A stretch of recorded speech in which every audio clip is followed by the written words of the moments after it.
La R5 électrique, une future œuvre d'art? Elle a en tout cas eu droit à une présentation spectaculaire sur le parvis du centre Pompidou. Un modèle jaune digne du pop art qui colle bien à l'esprit du musée. 250 artistes participent à la scénographie. La nouvelle voiture réalisée à Douai a eu droit à un lancement en fanfare. À l'intérieur, elle s'est parfaitement fondue dans le décor, volant la vedette aux œuvres exposées dans les galeries. Émerveillé, super beau.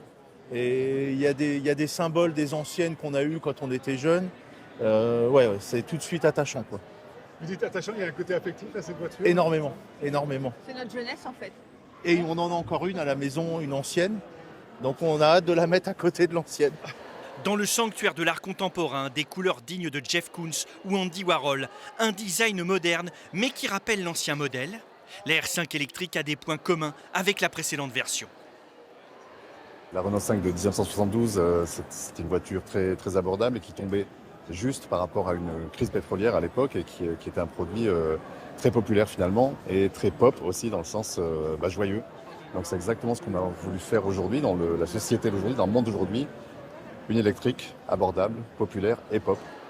La Renault 5 électrique, produite à Douai, sera commercialisée dès septembre. 50 000 acheteurs potentiels sont déjà sur liste d'attente.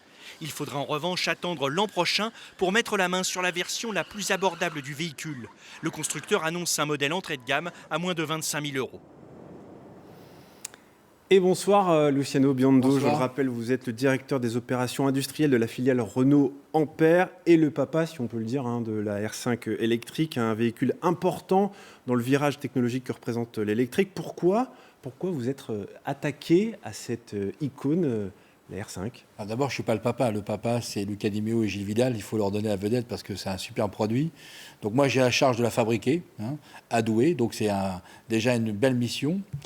Alors pourquoi lancer cette voiture ? D'abord parce que 90% des gens achètent une voiture parce qu'elle est belle. Donc quand on a une belle voiture comme ça, on pense que ça va faire un succès. Et on a besoin de succès dans les usines de Douai. Donc voilà, donc accompagner cette nouvelle voiture et monter en puissance à Douai. Elle s'adresse à qui au fond cette voiture ?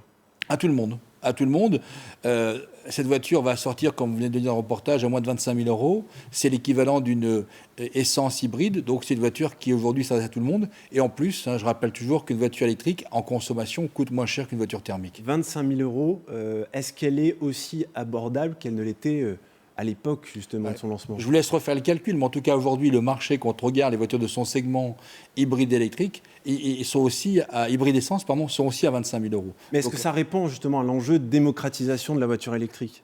regardez, on n'a pas encore lancé les commandes, on a déjà 50 000 personnes. C'est beaucoup ça 50 000 C'est plutôt très très bien, oui c'est beaucoup. Enfin, en tout cas, je pense que tous les constructeurs aimeraient avoir ce succès-là avant la commercialisation. Justement, c'est un enjeu aussi pour l'usine de Douai. Ça va créer des emplois, de l'activité sur le site de Douai. Ça en crée d'abord, c'est tout l'écosystème que nous avons mis en place. Je rappelle la AEC Envision à Douai qui va fabriquer la batterie, 1000 personnes.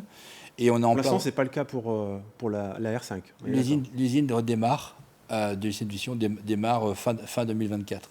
Donc à partir de 2024, les batteries vont commencer à arriver de Douai. C'est 1000 personnes, 1000 emplois. Et nous recrutons une deuxième équipe, 750 emplois à Douai, plus tous nos sous-traitants, nos fournisseurs. Ce projet est un projet à plus de 2000 emplois. Pour la R5 électrique, est-ce qu'on connaît justement sa date de commercialisation ? À quel moment on va pouvoir... Dans le reportage, il a été dit à partir de septembre. Moi, je suis en charge de la fabriquer. Je commence la fabrication dans quelques semaines. Donc, je vais laisser les commerçants se caler pour nous lancer la voiture le plus rapidement possible. Donc, pour l'acheter, elle sera livrée dans la foulée ? Elle sera livrée en 2024. En 2024 ? Ouais. Donc, fin 2024. Exactement. 25 000 €, on l'a dit, en entrée de gamme. À ce prix-là, la voiture ne sera pas dotée d'un chargeur rapide. On ne pourra pas la charger rapidement, moins de kilomètres. C'est un véhicule qui est dédié uniquement pour la ville ? 300 km, je pense que déjà, quand on voit ce que fait aujourd'hui la moyenne des automobilistes, 30 à 40 km par jour, donc c'est déjà une voiture qui permet de rouler bien en urbain et en interurbain. Donc c'est vraiment une voiture de famille et une voiture qui peut être partagée et qui peut faire aussi des longues routes à 300 à 400 km.